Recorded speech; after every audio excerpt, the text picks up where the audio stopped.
El tema de esta charla es el alma del liberalismo clásico, y lo que quiero hacer, para que podamos conversar después y no me voy a extender demasiado, es tocar algunos conceptos fundamentales de lo que me parece configura la esencia del espíritu liberal y de la doctrina liberal, o de la filosofía liberal. Entonces, lo primero que quisiera analizar con ustedes para que lo podamos discutir es ¿qué es el liberalismo clásico?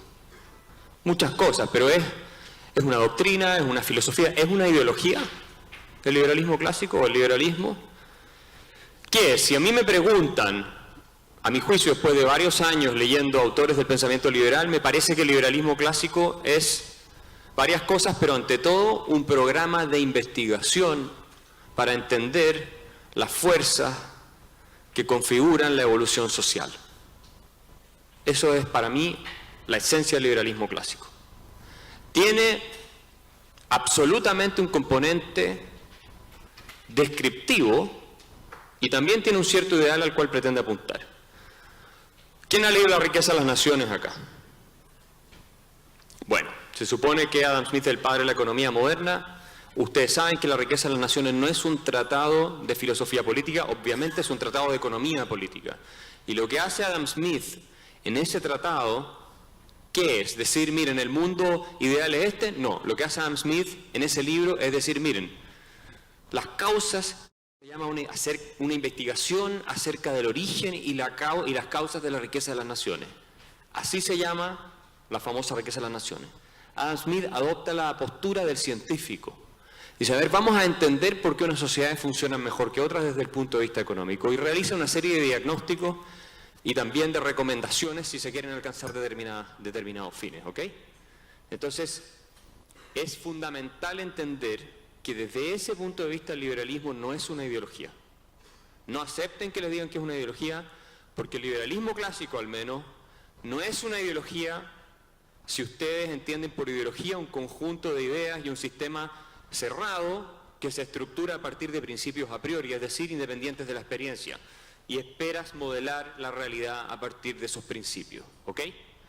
Por eso Jean-François Revel sostiene que la ideología no reconoce en la realidad ni el juez de la acción ni el parámetro para elaborar las teorías que deben aplicarse a esa misma realidad.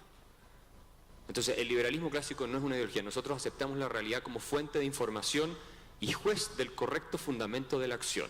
Esas son las palabras textuales de Jean-François Revel. ¿Dónde viene y dónde surge el concepto de liberalismo? El concepto de liberalismo surge a principios de 1800 en Francia para referirse a las ideas de Benjamin Constant y Madame de Staël, que eran opositores a Napoleón y eran partidarios del libre mercado. Y la idea de libertad, que es muy importante tenerlo claro, del liberalismo clásico, no es como se transfigura después el concepto de liberalismo, la idea de libertad como la posibilidad de obtener los fines que tú te has propuesto. No es eso. La idea de libertad que inspira al liberalismo clásico, que el liberalismo clásico pretende defender, es básicamente la ausencia de coacción arbitraria por parte de terceros. Que ustedes sean jueces y señores de su propio espacio y puedan perseguir sus fines sin ser coactivamente obstaculizados por terceros o instrumentalizados por terceros para fines que no son los que ustedes se han dado. Esa es la idea de libertad. Los liberales clásicos no creen, en general, hay distintas discusiones en esto, pero en general no creen que la riqueza tenga algo que ver con la libertad. De hecho, hoy día lo vamos a tener en el debate después, pero la idea de que la riqueza es la fuente de la libertad, que se suele decir los pobres no tienen libertad, por ejemplo, se suele decir que los que no tienen ciertos medios no tienen libertad, o tienen una libertad puramente formal. Bueno, esa idea es más propia del marxismo que del liberalismo. Aun cuando hay corrientes que hoy día se denominan liberales, como Amartya Sen y otros pensadores, que sostienen que tienes que tener ciertas capacidades básicas para perseguir tus fines, de lo contrario no eres libre. Bueno, el liberalismo clásico no cree en eso. El liberalismo clásico cree que poder y riqueza es una cosa y pueden ser deseables, nadie está diciendo que no, y que libertad es otra cosa. El concepto de libertad desde el punto de vista de la tradición clásica es un concepto político. Se refiere fundamentalmente a una relación de unas personas con otras. Implica límites, por lo tanto. No es el concepto mecanista de libertad de Thomas Hobbes. Mucha gente sostiene que nosotros venimos de la línea de Thomas Hobbes y el Leviatán, que básicamente la libertad consistiría en la ausencia de cualquier impedimento. La libertad no es la ausencia de cualquier impedimento. Desde el punto de vista de esta tradición, la libertad es la ausencia de coacción arbitraria por parte de terceros, que es otra cosa. Hobbes pensaba que si tú en un camino te encontrabas con una roca que no te dejaba pasar, tenías una restricción a tu libertad. ¿Ok? Porque tenía un concepto que él había tomado de las leyes de la inercia de Galileo de libertad. Ustedes saben que las leyes de la inercia de Galileo proponen que un objeto se seguirá moviendo hasta que otro lo detenga, ¿sí o no? Bueno, ese es el concepto mecánico de libertad que inspira la obra de Hobbes. Pero John Locke, que es el padre del liberalismo clásico desde el punto de vista de la filosofía política, lo que dice es no. La libertad es un concepto político, es un concepto que se da en una comunidad política y por lo tanto no tiene ningún sentido, y esto lo digo yo, hablar de libertad en el caso de un Robinson Crusoe o en el caso de Tom Hanks perdido en la isla El Náufrago. Tom Hanks no tiene un problema de libertad. ¿Quién vio la película? Supongo que todos la vieron. Bueno, y si no, Robinson Crusoe todo el mundo lo conoce. No tienen un problema de libertad. Pero tienen un problema económico, ¿cierto? Porque tienen que proveerse los recursos para poder subsistir, alimentarse, para empezar a hablar. Pero no tienen un problema político porque no viven en una comunidad. Por lo tanto, no tiene sentido hablar de libertad en la tradición liberal en el caso de Robinson Crusoe o de Tom Hanks perdido en la isla del náufrago. No tiene ningún sentido. ¿Ok? Y esto es lo que muchos críticos del liberalismo no entienden, porque confunden el concepto de libertad con el concepto del poder efectivo de conseguir tus fines. Y de hecho, un filósofo americano, John Dewey, que es más bien de izquierda, progresista, definía la libertad como el poder de conseguir tus objetivos. Cuando tú entiendes la libertad como el poder efectivo de conseguir tus fines, necesariamente la estás identificando con capacidades, y dentro de esas capacidades implica la posibilidad de que tú tengas medios materiales.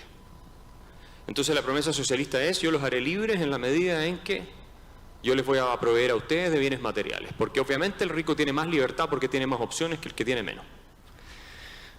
Sin embargo, si ustedes son esclavizados por un multimillonario, digamos, o por un rey, que les da todas las comodidades materiales y viven en el palacio, son menos libres que una persona que vive en el campo, muy pobre, y que dentro de los escasos recursos que tiene, puede elegir qué fines va a perseguir. ¿Sí o no? La libertad y la riqueza son cosas distintas. Eso es lo primero que tenemos que dejar claro. ¿Ok? En segundo lugar, o en tercer lugar, porque ya dijimos que el liberalismo no es una ideología, que el concepto de libertad que defendemos es un concepto político y que implica la ausencia de coacción arbitraria por parte de terceros y no necesariamente el acceso a riquezas materiales. Tercer punto. El liberalismo clásico lo que propone no es una defensa radical, absoluta y total de la libertad en todas las circunstancias. Ojo con eso. Lo que el liberalismo clásico propone es una presunción en favor de la libertad. Una presunción tan poderosa que aquellos que pretendan restringirla a través de los poderes públicos deben tener una justificación extraordinaria para poder hacerlo. Adam Smith, por ejemplo, permitía la restricción de la libertad natural, así hablaba él, en diversos casos. Uno de los más notables, tal vez, y menos, yo no lo comparto, pero que lo hacía, era ponerle límite a la tasa de interés que podían cobrar los prestamistas. Nadie podrá decir que Adam Smith era un socialista, supongo. Bueno, Rothbard lo decía. Entonces, ¿qué ocurre? Que la libertad es una presunción y se entiende que en la medida en que los seres humanos perseguimos nuestros fines libremente, se satisface el ideal del bien público, el bien común. El bien común es un concepto muy importante en la tradición liberal. Ustedes lo pueden ver en John Locke, lo pueden ver en Thomas Jefferson, lo pueden ver en distintos pensadores. Pero a diferencia de la visión colectivista que cree que el bien público, el bien común, es una cosa que se construye desde arriba, de acuerdo a los parámetros que las autoridades tienen, los liberales clásicos entendemos, como decía Thomas Jefferson, que la mejor forma de maximizar o de alcanzar el bien común es dejando a cada uno de los individuos perseguir sus propios fines. ¿Ok? Eso tanto en términos económicos como en términos personales, de otros tipos. ¿De acuerdo? Entonces, no es que a los liberales no nos preocupe el bien común, que es algo que nos suelen criticar, que nos dicen a ustedes no les importa el bien común. No, nos importa tanto que es un bien, incluso cuando se justifica superior a la libertad individual, porque sabemos que la libertad individual es el único camino para producirlo, pero al mismo tiempo entendemos que hay ciertos casos en los cuales ese bien puede requerir de alguna intervención en la libertad o propiedad individual para ser alcanzado. John Locke pone el siguiente ejemplo. Si se está incendiando una casa y la casa del vecino va a agarrar fuego y se va a esparcir el fuego por toda la ciudad, y la única forma de detener el fuego es botando la casa al vecino, que es un inocente, ¿qué van a venir a decir con Rothbard? No, la casa es de él, entonces no podemos tocarla. El bien público reclama, pero entiendan, el caso es extremo, ¿verdad? Son casos extremos. Reclama que se afecte la propiedad de esa persona para evitar una catástrofe generalizada. Ahora, que después haya formas de indemnizar o no, eso es algo que se puede discutir. Pero en principio, el dueño de esa casa no se puede oponer a que para prevenir que el fuego se esparza y destruya toda la ciudad, no se bote su casa. Que una visión completamente dogmática del derecho de propiedad respaldaría, ¿no? Que si no quiere que se bote la casa, bueno, total, es su casa la que se va a quemar. En fin, por eso el liberalismo clásico es una filosofía y no una religión. No es una ideología. El liberalismo clásico es ante todo un compromiso, me parece a mí, con entender la complejidad de la vida en común. Y la complejidad que implica tener órdenes espontáneos que nutren la libertad individual. ¿Ok? Y obviamente el progreso, que se deriva de ese respeto por la libertad de cada persona. El progreso no es un fin socialmente deseable en sí mismo desde el punto de vista liberal clásico. No es que el liberal clásico diga, voy a construir el progreso desde arriba, voy a crear beneficios, voy a crear una serie de instituciones utilitarias, aunque algunos sí lo dicen, tengo que decirlo. Pero la visión más fundamental es que el progreso se sigue del uso del conocimiento que podemos hacer, y esto lo dice Hayek muchas veces, del uso del conocimiento que podemos hacer en sociedad. No solamente en términos económicos, el progreso moral y el progreso social en general se sigue de ahí. ¿Okay? Vamos a un cuarto punto. Los liberales clásicos no creen en la idea de justicia social ni meritocracia, entendida como una corrección a las desigualdades que han surgido espontáneamente, de acuerdo a las reglas que les estoy explicando, en la sociedad. No creen eso. La justicia social, y por eso Hayek escribe en contra de la justicia social, es incompatible con un orden liberal, porque el orden liberal tiene, insisto, un presupuesto normativo, que es el que cada persona es responsable de perseguir sus fines, y que todos los fines de los individuos son compatibles entre sí en la medida en que para alcanzarlos tienes que respetar idéntico derecho de otro para alcanzar su fin. Por lo tanto, no hay ni una posibilidad que los que estamos en esta sala consigamos un fin que sea incompatible, coactivamente incompatible con el fin que puede perseguir otro. ¿Ok? Entonces, la justicia social lo que implica es corregir desigualdades que surgen de la aplicación de las mismas normas para todos. Ejemplo claro, hoy en día, las cuotas para mujeres. Cuotas mandatorias por ley. O para cualquier grupo. Es un ejercicio de ingeniería social. Vamos a lograr que se produzca un resultado deseado a priori, A diferencia del liberalismo clásico que dicen nosotros no tenemos un sistema para generar resultados a priori, lo que hacemos es respetar la libertad individual de la cual surgen progresos y surgen ciertas evoluciones. No, yo quiero de antemano, es la filosofía socialista, que haya tal resultado, 50 y 50% de grupos de un cierto sector y de otro en tal lugar, ¿cierto? Eso es ingeniería social. ¿Por qué el liberalismo clásico no está de acuerdo con algo así? Y ningún liberal, creo yo, podría estar de acuerdo con algo así. Porque tú estableces una desigualdad ante la ley, ante la norma. Y lo que tú haces al establecer una desigualdad ante la ley es discriminar. Y cuando tú discriminas de manera arbitraria, lo que tú estás haciendo es decir que unas personas tienen más dignidad que otras. Y el presupuesto normativo del liberalismo clásico es que todos tenemos la misma dignidad.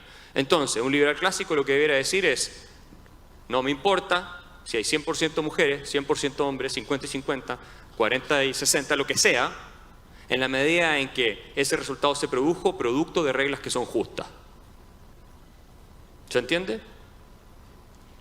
Lo mismo ocurre con la desigualdad en la distribución del ingreso. Si la desigualdad en la distribución del ingreso es el resultado de reglas justas, reglas de conducta justas, del rule of law, como dice Hayek, entonces ese resultado, que es producto de un orden espontáneo y por lo tanto no es voluntad de alguien en particular, es perfectamente legítimo. Más allá del problema específico del conocimiento que tú requieres para lograr resultados a través de la ingeniería social, que muchas veces son contraproducentes. Más allá de eso, desde el punto de vista normativo, moral, el liberal clásico no tiene nada que objetar. ¿De acuerdo? Por eso la desigualdad no es un problema desde el punto de vista filosófico, en el caso del liberalismo clásico. Podría serlo desde el punto de vista sociológico, si tú en una determinada comunidad tienes desigualdad y efectivamente esas desigualdades generan tensiones sociales inmanejables y que no son compatibles con la cultura en la cual se están produciendo. Entonces un liberal clásico podría entender ese fenómeno y ese problema y tratar de ver cómo resolver ese problema, que no necesariamente pasa por la coacción estatal. ¿Ok? Porque los seres humanos efectivamente somos envidiosos y todo eso es una de las realizaciones que también hace el liberalismo clásico. De hecho, von Mises y toda esta gente habla muchas veces de la envidia como uno de los factores que propulsa el socialismo. Bueno, vamos al tema de la meritocracia. Si yo les pregunto cuántos creen en los méritos, probablemente muchos me van a decir, todos creen en los méritos. Pero hay que entender bien qué es el mérito. Uno de los argumentos más comunes en favor de la redistribución a partir del gobierno y que se le debe a John Rawls es que las personas que tienen desigualdades inmerecidas, es decir, ventajas inmerecidas, ventajas naturales inmerecidas. Caso más claro, tus papás tienen mucho dinero y por lo tanto tienes oportunidades que otros niños que no tienen dinero no tienen. ¿Ok? Bueno, uno de los argumentos es que como no es tu mérito estar en esa situación y por lo tanto tu educación y todo eso te fue dada de alguna manera, hay una injusticia estructural que tiene que ser corregida mediante la intervención del Estado. ¿Ok? El primer problema que tienes con ese argumento es que nadie sabe lo que son los méritos. Es imposible definir el mérito. ¿Quién tiene más mérito? Una persona que nace en una familia de clase acomodada, con mucho dinero, pero que nace con problemas de salud serios y tiene problemas de salud serios, o una persona que nace en una familia pobre pero no tiene ningún problema de salud para salir adelante. O que nace en una familia completamente destruida, con más recursos, en una muy cohesionada, donde se apoyan todos y tienes un desarrollo cognitivo sano, etc. ¿Quién tiene más mérito? Una persona que tiene un coeficiente intelectual de 150, que no es tu mérito, pero que al mismo tiempo tiene problemas de salud mental, o una persona que tiene coeficiente intelectual más bajo, y así suma y sigue. No hay cómo saber qué es lo que es el mérito. ¿Messi tiene mérito? Alguien podría decir que sí. Más allá de la selección, digamos, pero no me meto ahí mejor. Bueno, Cristiano Ronaldo, para llevarlo a otro ejemplo. Cambiemos el tema. Bueno, ¿tiene mérito o no? Uno dice, el tipo se esfuerza, se alimenta sano, hace un tremendo sacrificio, claramente. Pero ¿quién puede negar que el tipo tiene un talento que es probablemente natural? Y tantos como él hacen el mismo esfuerzo y no llegan donde está. Entonces, ¿qué vamos a concluir? ¿Que él no se merece lo que tiene o que sus hijos no se merecen las ventajas que él les puede transferir? Bueno, ese es el problema que dice Hayek. Si nosotros lo que hacemos es tomar el mérito como criterio de distribución de riqueza, necesariamente terminamos en un sistema totalitario. Porque tiene que haber una autoridad que defina quiénes son los que cumplen con determinados méritos y en cada caso establezca qué es lo meritocrático, qué es lo que no es meritocrático y asigne una porción de la riqueza que se ha creado en sociedad. En cada caso. Y tú no puedes determinar hasta qué punto las cosas son resultado de tu mérito y hasta qué punto son resultado del azar, de tus genes, de tu educación y todas esas cosas, ¿ok? Entonces la meritocracia se defiende desde el punto de vista liberal en el sentido de que es aquello que reconoce el orden social espontáneamente como algo valioso. Y eso es lo que pasa en el fútbol. No es porque alguien dijo, ya Ronaldo, tú vas a estar aquí porque tienes más mérito, porque tus papás no eran futbolistas a diferencia del otro, entonces te esforzaste más y el otro es mejor, pero no importa, te voy a poner ahí. No, es así. Es producto de un orden espontáneo que Cristiano Ronaldo está donde está. ¿Ok? Un orden espontáneo que se basa en reglas abstractas y generales. Las del fútbol. Que reflejan muy bien lo que es un orden de mercado. Entonces, bueno, para ir terminando y que podamos pasar a una conversación y un diálogo un poco más extenso. Porque estos son muchos puntos muy difíciles de abordar en 20 minutos. La actitud liberal, dice Hayek en Camino de Servidumbre, es como la de un jardinero que ve a una planta y que intenta entender qué es lo que permite que esa planta básicamente se desarrolle bien. La actitud liberal es una actitud de humildad intelectual. Es una actitud de no creer que tenemos las respuestas a todo. Es una actitud de dialogar con los que piensan distinto, de oír sus argumentos. Hayek y von Mises, a pesar de que von Mises era más intolerante, pero son un ejemplo de la discusión sobre el cálculo socialista y debatieron toda su vida con socialistas sobre la base de argumentos técnicos. Y es una actitud de entender que la libertad es el norte polar, como dice Lord Acton, de todo el orden social y es lo que todos debemos aspirar, pero no es una religión. Hay casos en los cuales la restricción de la libertad, calificados, insisto, la carga de la prueba está del lado de los que las quieren restringir, pueden ser válidos. Y por eso cuando se habla del tema de la migración, por ejemplo, que es un gran tema, hay algunos que dicen, nadie que se oponga a las fronteras abiertas puede ser liberal. Yo le he oído eso. Bueno, resulta que Hayek no era partidario de las fronteras abiertas, resulta que David Hume tampoco habría sido partidario de cualquier frontera abierta, resulta que ni siquiera John Rawls era partidario de una libertad absoluta en esa materia, y así suma y sigue. Entonces es difícil decir que estos personajes no eran partidarios. Milton Friedman tampoco en el caso de los estados benefactores, por ejemplo. Entonces, hay que comprometerse con una actitud dialogante, racional. Esa es la actitud liberal. Y el alma del liberalismo clásico, y con esto termino, es fundamentalmente una que se compromete con el descubrimiento de la verdad. No con una defensa absolutamente ciega, dogmática y no dialogante de un dogma abstracto. La verdad es fundamental en esta materia. La libertad no es solo un principio, es ante todo el producto de una evolución cultural determinada. Por regla general en la historia humana la libertad no existió. Esa es la regla general. Y en sociedad hay muchas sociedades hoy día donde no existe. ¿Sí? No es que la libertad se sostenga sola como principio. La libertad requiere una serie de instituciones y de realidades comunitarias para mantenerse. Es el producto de una civilización. Entonces, si queremos mantenerla, tenemos que adoptar esa actitud de comprensión de la realidad social. Y por último, no se olviden que, como dijo Lord Acton, la libertad siempre ha sido el triunfo de minorías. Las mayorías nunca han abrazado la libertad ni han estado dispuestas a defenderla. Así que esperemos que estas minorías estén aquí reunidas y podamos seguir sosteniéndola en el largo plazo. Muchas gracias.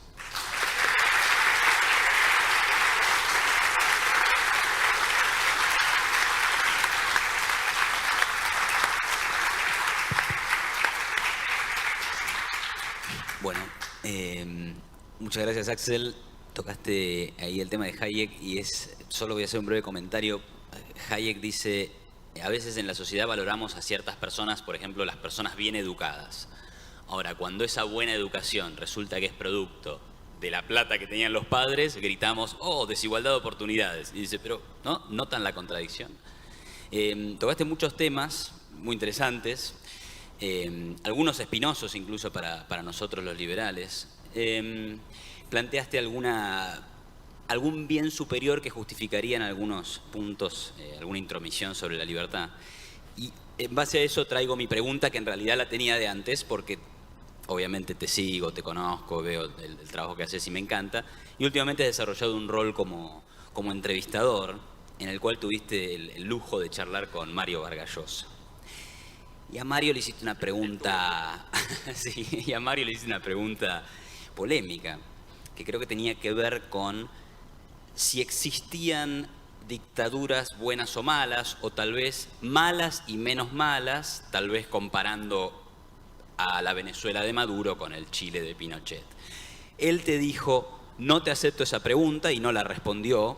Muy liberal. Entiendo que porque todas las dictaduras son malas para él. Pero entonces yo te retransmito la pregunta. ¿Cuál es tu respuesta a esa pregunta? A ver, la pregunta que yo le formulé a él fue si acaso existían efectivamente dictaduras menos malas que otras. Si acaso existían regímenes autocráticos que sobre la libertad y el bienestar de la población infligen un daño mayor que otros. Esa fue mi pregunta. Y puse el ejemplo de Chile y el ejemplo de Venezuela. De una manera muy desapasionada. De hecho, yo partí diciéndole, mira, acá hay que tener sangre fría de reptil. Le dije, Ahora, ¿cuál es el problema? Me parece a mí que la respuesta que él me dio, yo esperaba una respuesta enérgica, pero no esperaba algo más bien emocional, ¿no? Es decir, es de mínimo sentido común, me parece a mí, que existen regímenes más lesivos y agresivos con el bienestar y la libertad personal que otros. Eso es una cosa tan evidente que de lo único que habla la reacción de la prensa chilena, sobre todo, porque yo después hablé con Mario, la entrevista está grabada y quedó todo súper claro, pero de lo que te demuestra es que hoy día no estamos en condiciones de tener un diálogo racional. Es imposible, es todo emociones. Y la reacción de él efectivamente fue emocional por su propia historia, por lo que ustedes quieran, pero él no abrió. Ahora, interesantemente, él tiene artículos elogiando Singapur. Y Singapur no es una democracia. Entonces, mi racionalidad detrás de esto, que también es liberal clásica, y no se olviden ustedes que el liberalismo clásico y la democracia han sido conceptos opuestos históricamente por mucho tiempo.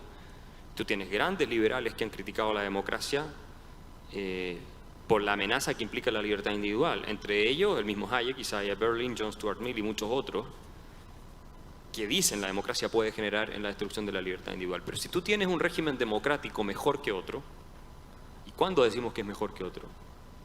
¿Cuando puedes cambiar un ladrón por otro? ¿Cuando puedes elegir a Hitler o Mussolini? No. Es cuando respeta más la libertad y cuando genera mejores condiciones de prosperidad, ¿cierto? Entonces, si esa misma lógica tú la aplicas al caso de regímenes autocráticos, cualquiera que sea, puede ser una monarquía. El mismo estándar, como decimos en derecho, a la misma razón, la misma disposición, el mismo estándar, tú lo aplicas y llegas obviamente a la conclusión de que hay regímenes mejores y otros peores. Y es cosa de ver cómo la gente, hay más de 2,5 millones de venezolanos que se han ido de Venezuela. Eso no pasa en Singapur, eso no ha pasado en muchos otros casos. Entonces, a mí me parece increíble que tenga que siquiera explicar una cosa tan evidente y tan obvia, independiente de la sensibilidad política de cada uno. Esto no quiere decir que uno diga que las dictaduras son buenas o que son preferibles, no, nadie está diciendo eso.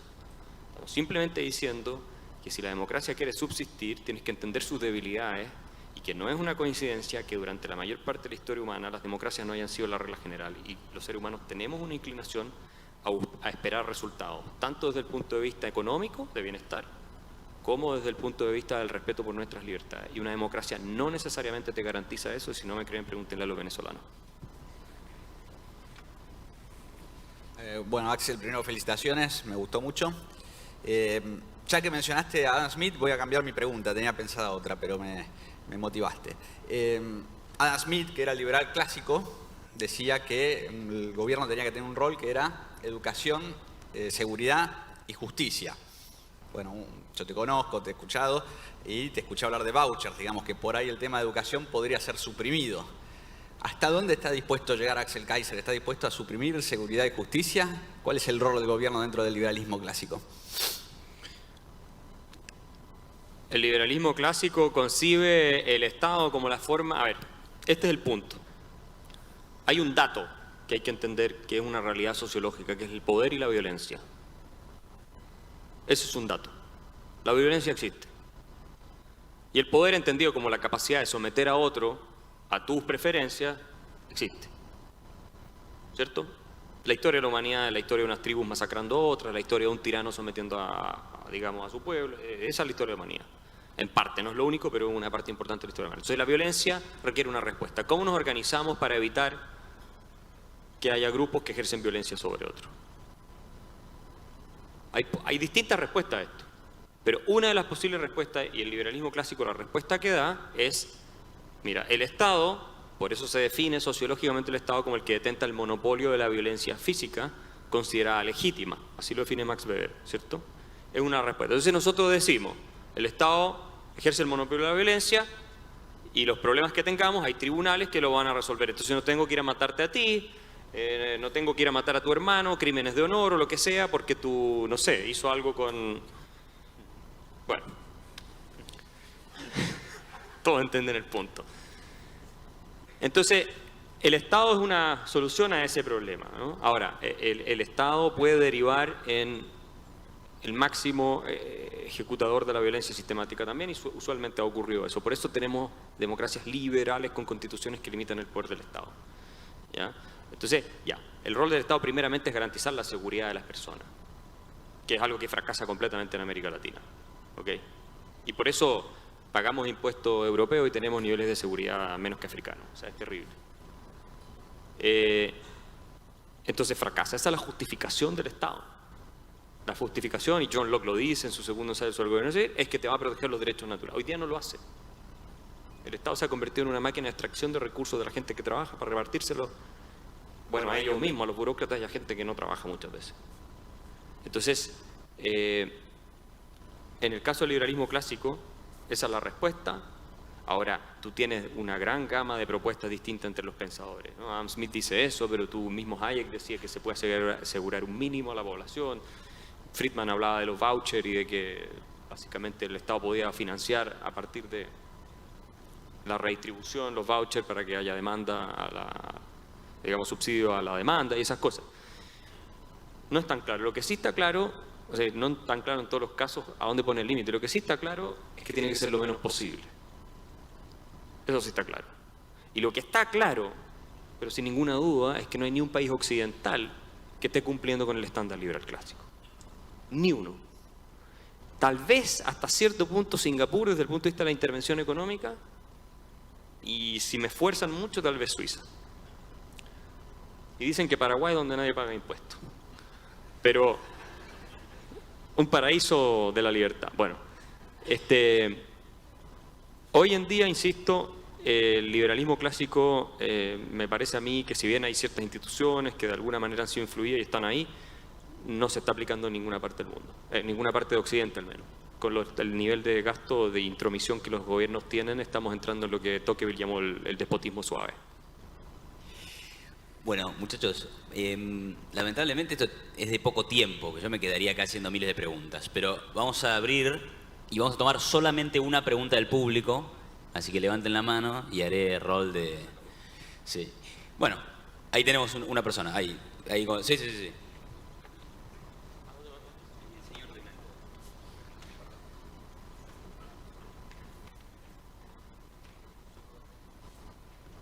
Hola, buenas tardes. Buenas tardes a todos.